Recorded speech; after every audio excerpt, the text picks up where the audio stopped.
দর্শক, কুরবানির পশুর হাটের খবরাখবর জানাতে এবার নারায়ণগঞ্জ থেকে সরাসরি যোগ দিচ্ছেন সহকর্মী গৌতম সাহা। গৌতম, নারায়ণগঞ্জের হাটগুলোতে কুরবানির পশুর বেচা বিক্রি কতটা জমে উঠেছে, কেমন দেখছেন সেখানকার পরিস্থিতি?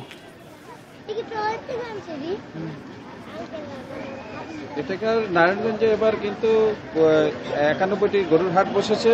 এই গত 2 দিনের তুলনায় আজ কিন্তু জুম্মার নামাজের পরপর কিন্তু হাটগুলো বেচাকেনা বিক্রি কিন্তু জমে উঠেছে। প্রায় কানায় কানায় পরিপূর্ণ হাটগুলো, তবুও কিন্তু এখনো ব্যাপারীরা বিভিন্ন স্থান থেকে ট্রাকে এবং নৌকা করে, ট্রলারে করে তারা কিন্তু গরু নিয়ে আসছেন, কোরবানির পশু নিয়ে আসছেন। সেই সাথে ক্রেতাদের সমাগম কিন্তু যে দুপুরের পর থেকে কিন্তু বাড়তে শুরু করেছে। যে বিষয়টি আমরা দেখেছি, নারায়ণগঞ্জের 5টি উপজেলায় এবার 76টি গরুর হাট বসেছে এবং সেই সাথে নারায়ণগঞ্জ সিটি কর্পোরেশনে কিন্তু 17টি গরুর হাট বসেছে এবং সেই হাটগুলোতে কিন্তু কঠোর নিরাপত্তার ব্যবস্থা করেছেন বলে জানিয়েছেন জেলা পুলিশ সুপার। সেই সাথে এখানে সিসি ক্যামেরা বসানো হয়েছে, মনিটরিং করা হচ্ছে। সেই সাথে জেলা ম্যাজিস্ট্রেটের টিমও কিন্তু কাজ করছেন এবং কোনো প্রকার অপ্রীতিকর ঘটনা এড়াতে কিন্তু তারা কাজ করছেন, সেই বিষয়টি জানিয়েছেন। আমি হাটগুলো ঘুরে যে বিষয়টি দেখেছি, বিভিন্ন অঞ্চল থেকে, সিরাজগঞ্জ, নাটোর, বিভিন্ন অঞ্চল থেকে গরুর ব্যাপারে কিন্তু এখানে গরু নিয়ে এসেছে।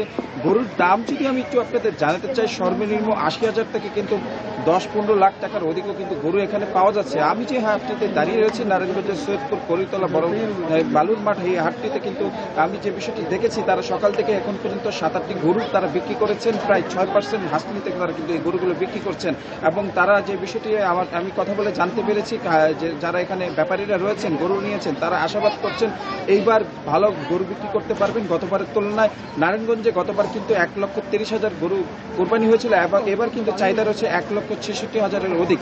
তবে এই চাহিদা পূরণের গরু কিন্তু সংকট যে দেখা দিয়েছিল, সেটা কিন্তু এখন আস্তে আস্তে পূরণ হচ্ছে। বিভিন্ন প্রান্ত থেকে কিন্তু খামারিরা এবং যে ব্যাপারী রয়েছে, তারা কিন্তু গরু এখানে হাটে তুলছেন এবং খামারেও কিন্তু পর্যাপ্ত গরু রয়েছেন এবং খামারেও মানুষ কিন্তু যারা স্বাচ্ছন্দ্য বোধ করতে খামার ক্রয় করছেন, তারা কিন্তু আগেই গরু কিনে রেখেছেন এবং ঈদের একদিন আগে।